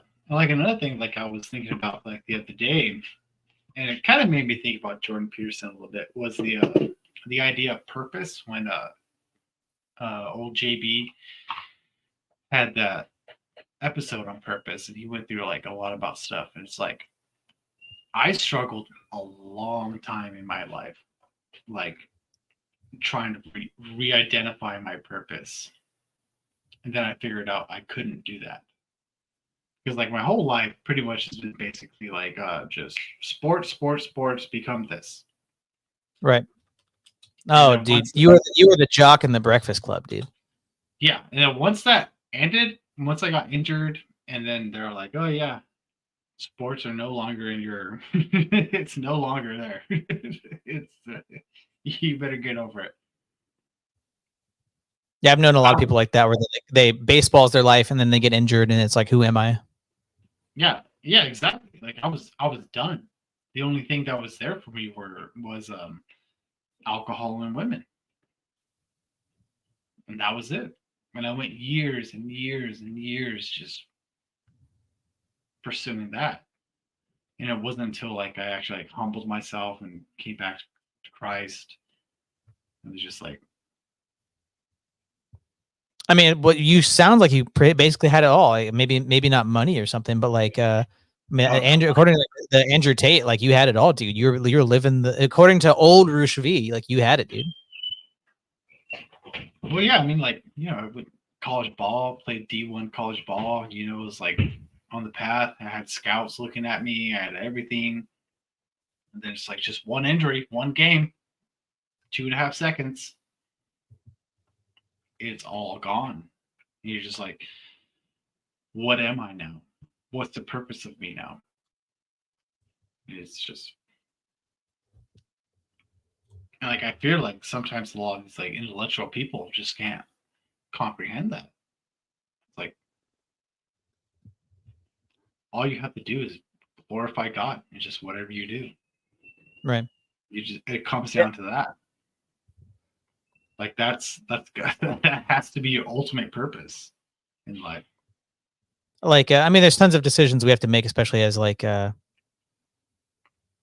know, lay people or whatever, people that aren't in the priesthood or monks or whatever. Like, you have to go to work, you have to provide, and all this stuff. Like, it's important, but it's nowhere near like the ultimate importance. It's like no matter what you are, you have to be a Christian where you're at, what you're doing, whatever job you're taking up. But that career, anything you put above God is that you say is your purpose. Oh, my purpose is to be a politician. My purpose is to be a lawyer, whatever it is. Like that, if that's your purpose, and it could be a purpose in your life, but if it's the purpose, then it's going to end up like you with baseball, right? It's gonna come crashing down.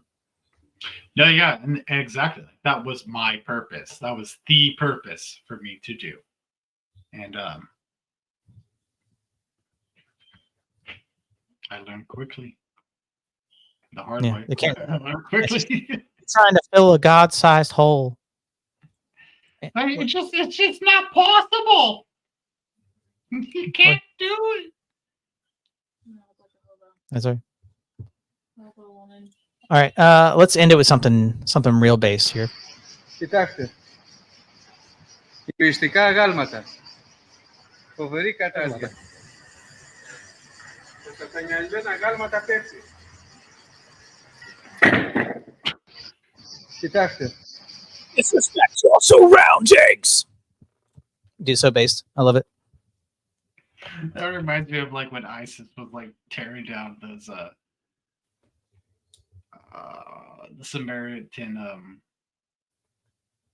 statues and all that stuff. Yeah, I get it. It was based. Right. Oh yeah, Pope's real mad because those Buddhists or whatever are like our Christian brothers in love, right? Yeah, exactly. It's like Christianity Diversity is my favorite song. But we're still brothers in love with them too. So when we disrespect their idols, I mean that's just us living in Christian. It's all relative, dude. It's all just. It's hazing. It's called hazing. Okay. Yeah, we're just goofing. I tell down your statue. You tell down my statue. It's okay. It's okay. It's okay, buddy. I'll buy you another one.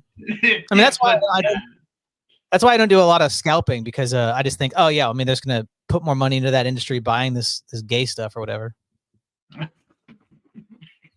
I don't want to fund that. That's gonna be my next song I'm gonna write. Is Christian Diversity. Oh, well, I mean, I think I probably have some stuff about that. I showed you the. Where is it? The.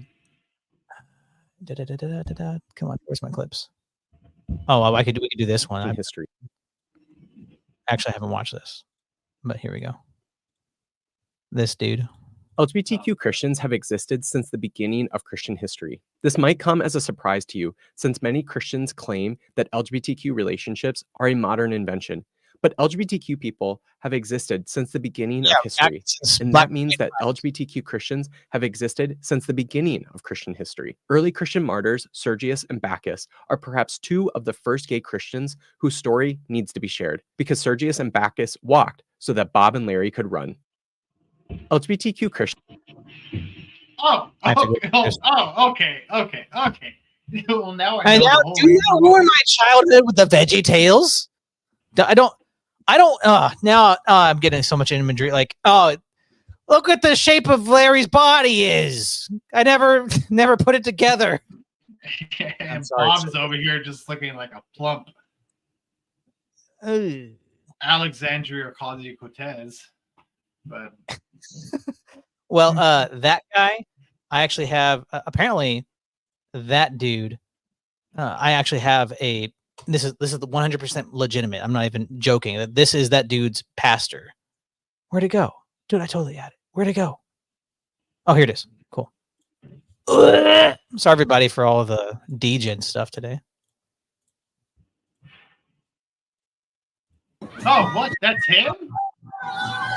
Say God bless, and then shout out things that you want God to bless.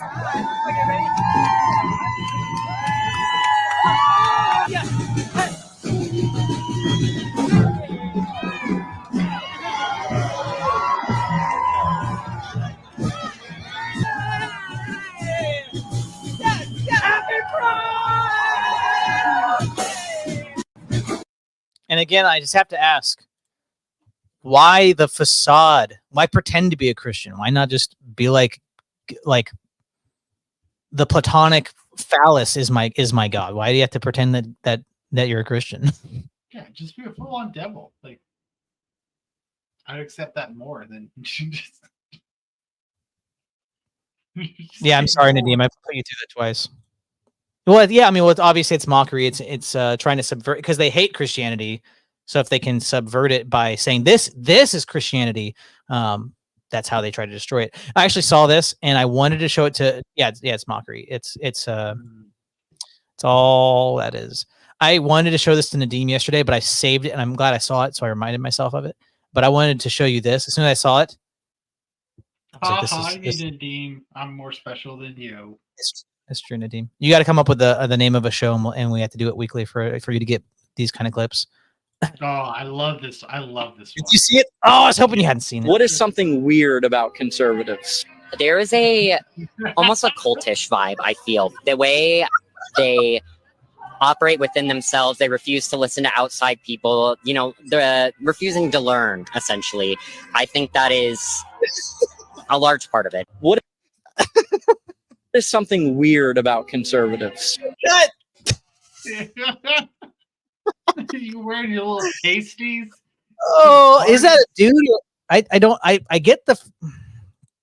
What is something weird about conservatives?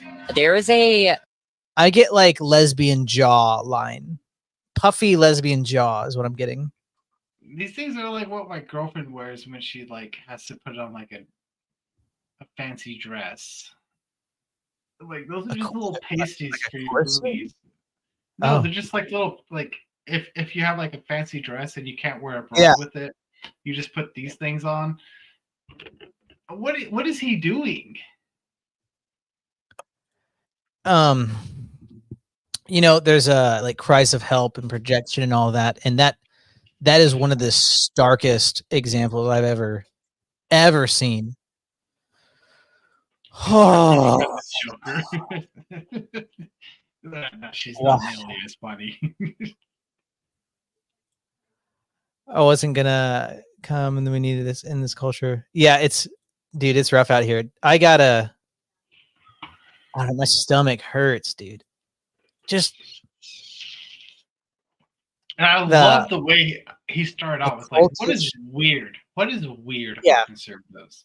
And he's like, oh, I've already written all of this out in my brain. Dude, whoever has the mic, dude, he knew that this was the opportunity for like for a god tier clip. Like whatever this person says, whatever they say, it's gonna be good. Yeah.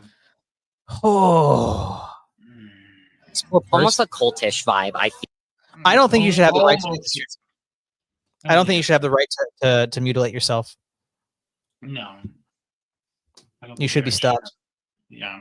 We should use force to keep you from doing that and be seen in the street. We should have decency laws that prevent you from having to expose yourself like that in public and have me and my family look at you. That's one thing. Like a lot. I have the right to look at you.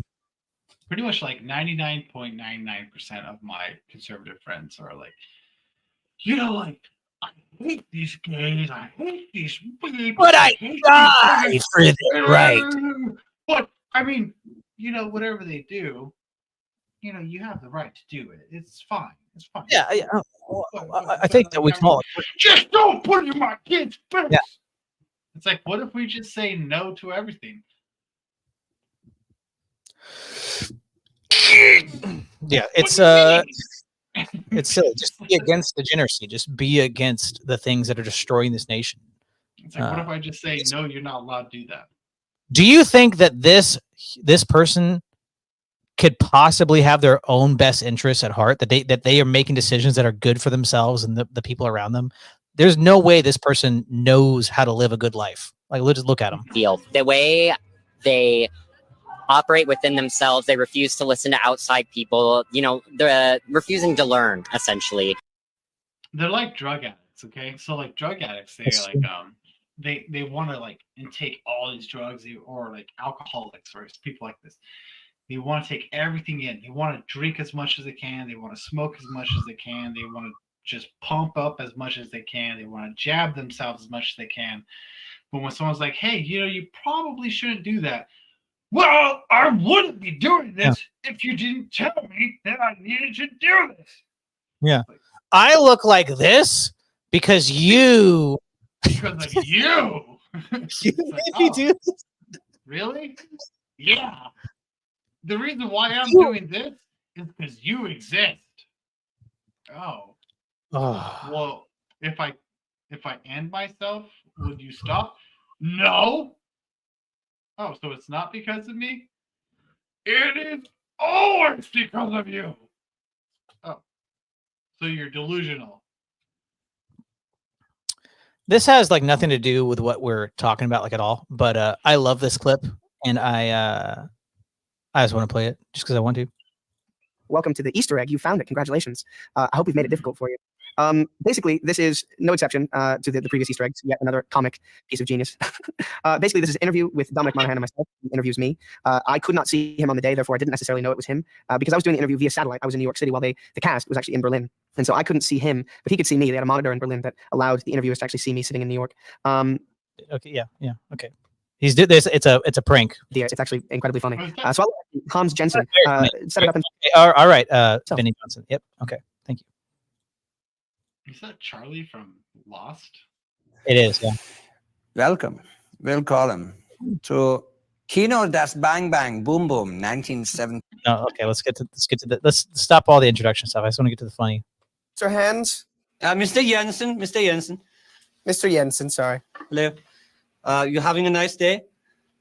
Yes, I am. I think yes. It's very early in the morning. What time is it in Australia? Oh, I'm not in Australia. You're in New Zealand? No, I'm in New York. New York. New Amsterdam. That's right. Yeah. Okay, we begin now. Yeah. Yep. Mr. Woods, it's a pleasure to meet you, to have met you. Thank you. You're a big fan of music, we hear, and in Germany we have Kraftwerk and also Daft Punk. You know these? Yes, Kraftwerk started the electronic music movement, and Daft Punk are brilliant. I love Daft Punk. Yes, we hear you. I actually worked with. Excuse me, I interrupt you. No, I actually worked with Michelle Gondry, who directed the Around the World video for Daft Punk. Yes, she is a fantastic director. Yes, he is. Yes, I'm sorry. Nervous. Excuse me. So you DJ in New Zealand, Australia, America.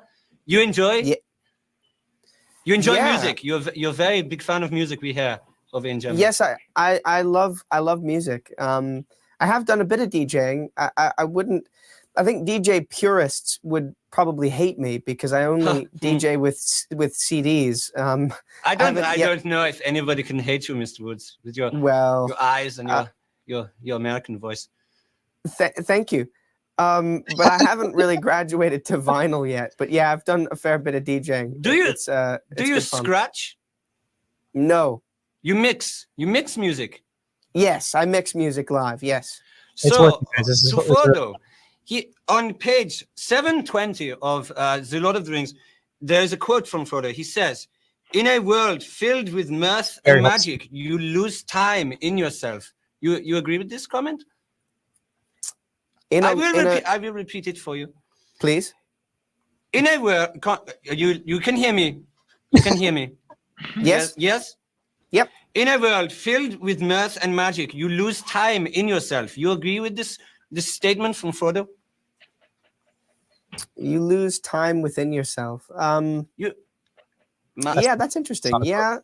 You begin to forget yourself, I think. Yes, and I think that's exactly what Frodo goes through. Because ultimately, by the end of Frodo's journey, he doesn't have... It's a bad question. It's a bad question. Forget it. No. It's not a bad question. Forget it. It's not a bad question. Sean Astin, your Hobbit friend, moving on. Quoted as saying, "You are a beautiful man. A beautiful man." You have a comment for Sean, and also there is a how do I say without being rude, a gay connotation. Oh, you laugh. It's funny. No, you agree? No. He says you're a beautiful man. You're beautiful. Yeah, there is no gay connotation to that whatsoever. Sean Astin is gay. No. Sean Astin is not gay? No. Okay. Just bite the bullet. No. You have very big eyes, very big blue eyes. Uh-huh. Do you think this is the reason why you are successful and famous? Is your third eye as big as your big blue eye? Blue? That face right there. Yes. You are famous because of this? Because of your eyes. It's rent free in my head. The next job you do, you work on a movie called Hooligans, about football hooligans. You play football, you kick balls. Mr. Woods? Mr. Woods? Do you play football? This video cures my cancer. This is funny to you? I kick balls. I'm upsetting No. you? Am I upsetting you? I don't play football. In the photo shoots you do with Vogue magazine and Cosmopolitan and Entertainment Weekly, Time magazine, your hair changes dramatically from short to long. Do you wear wigs? No, I do not. Have you worn wigs? No, I have not. Will you wear wigs? Maybe. When will you wear wigs?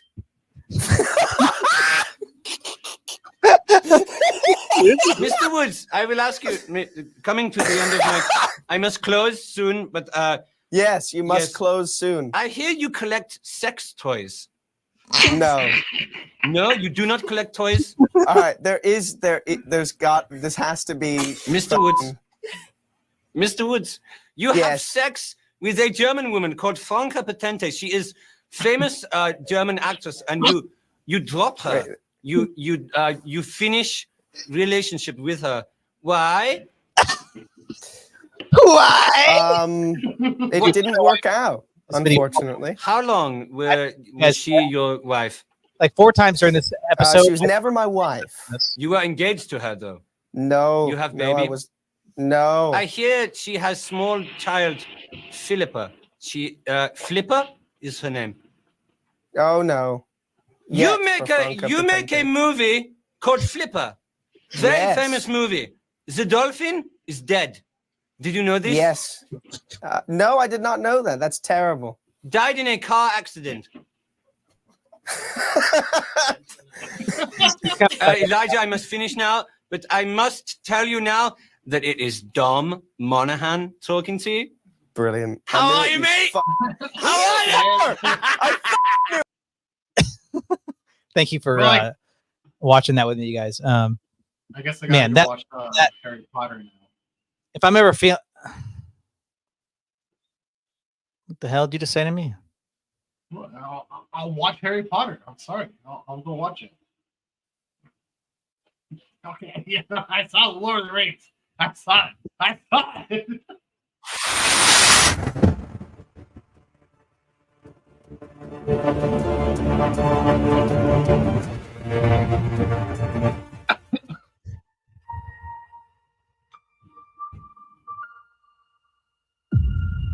Say bye, John. Goodbye, everybody. Thank you for coming and hanging out with us tonight. You guys have a wonderful weekend, and may God bless all of you. You can do the pay piggy thing now if you want. Okay, be my pay picky, please. Grow hair. Grow hair. Hair